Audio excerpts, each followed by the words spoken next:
জোন জ্বলি শেষ হয়, মন গলি শেষ হয়, এটি এটি পল যেন বুকু বিদাৰি ৰয়।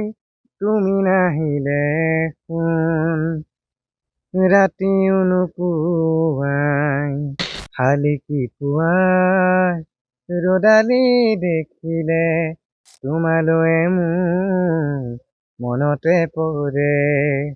বুকু দুখাহ হিম হৈ থাকে, কিজানি তোমাতে গলিব পাৰে। হিয়াৰ থাপনাত থাপিলো তোমাক, জনমে জনমে খুজিছো তোমাক। গোটেই বছৰটোত যি কষ্ট কৰিলো সেইখিনি সাৰ্থক হোৱা যেন অনুভৱ হৈছে।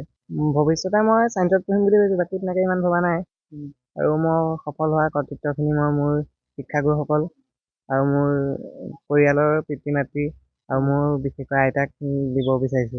পঢ়াৰ ক্ষেত্ৰত মানে মই যেতিয়া মন যায় তেতিয়া পঢ়িছিলো, আৰু যেতিয়া নপঢ়ো তেতিয়া গানকে গাবা, কেতিয়াবা মোবাইল চলাই চাওঁ, তেনেকে কৰিছিলো। তোমাৰ সাফল্য মোৰ ভাল লাগিছে তেওঁলোকক গৌৰৱান্বিত কৰিব পাৰি। হয়। হয়। এতিয়াও তেনেকে প্ৰগ্ৰেম নকৰোঁ, কিন্তু মানে অলপ পঢ়াৰ মাজতে গুণগুণাই কৰি পেলাই তেনেকে চলাম বুলি ভাবিছো। মোৰ নিচিনা সাধাৰণ পৰিয়ালৰ মানে সি সন্তান হিচাপে যথেষ্ট ভাল ৰিজাল্ট কৰিছে। তাৰোপৰি সি সৰুৰ পৰা অসুস্থ আছিলে, হাৰ্টৰ তাৰ অসুখ আছিলে। তাক মই বহু কষ্ট কৰি বাংগালুৰুত চিকিৎসা কৰাই আনিছোঁ, সেইবাবে এতিয়াও গৈ থাকিব লগা হৈছে। তাৰ মাজতো সি এনে এটা মানে সুন্দৰ ৰিজাল্ট কৰাৰ বাবে তাক মই যথেষ্ট ধন্যবাদ দিছোঁ আৰু ভগৱানৰ ওচৰত সেৱা জনাইছোঁ। আচলতে তাৰ আগত কিছুমান কথা মই এতিয়াতো মুখৰ আগত আছে ক'বলগীয়া হৈছে। কিছুমান মই তাৰ পৰা আঁৰত ৰাখিব লগা হয় কিছুমান কথা।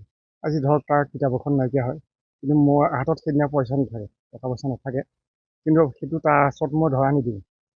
কাৰণ যিহেতু সেইটো সি মনত আঘাত পাব যে দেউতাই আজি আনিব নোৱাৰিছে, মোৰ নালাগে। হয়তো সেইটো তাৰ পঢ়াৰ ক্ষেত্ৰত কিছু অসুবিধাত সৃষ্টি পেলাব, চিন্তাটো বেয়া ধৰণে আহিব। গতিকে সেইটো তাৰ ওচৰত মই ধৰা নিদিওঁ। নিজে যিকোনো প্ৰকাৰে মই তাৰ অভাৱটো পূৰণ কৰিবলৈ মই চেষ্টা কৰোঁ। ঠিক তেনেধৰণে তাক মই পঢ়োৱাত আগবঢ়াই নি আছোঁ। হয় হয়, বেটেৰী ৰিক্সাখনেই মোৰ উপাৰ্জনৰ সম্ভৱ। আজি হয় বাৰু, এইটো আনন্দটো লাগিবই আৰু এতিয়া ভৱিষ্যতে পঢ়া শুনাৰ ক্ষেত্ৰত আপোনালোকে সহায় বুলি তেনেকৈ ভবা নাই, তথাপিও শিক্ষাৰ ক্ষেত্ৰতো এতিয়া উচ্চ শিক্ষাৰ ক্ষেত্ৰত যথেষ্ট অৰ্থৰ প্ৰয়োজন হ'ব। গতিকে যদি কোনোবাই তেনেধৰণে তাক আগবঢ়াই নিবৰ বাবে কোনো হৃদয়ৱান লোক আগবাঢ়ি আহে, সেইটো মই নথৈ আনন্দিত হ'ম।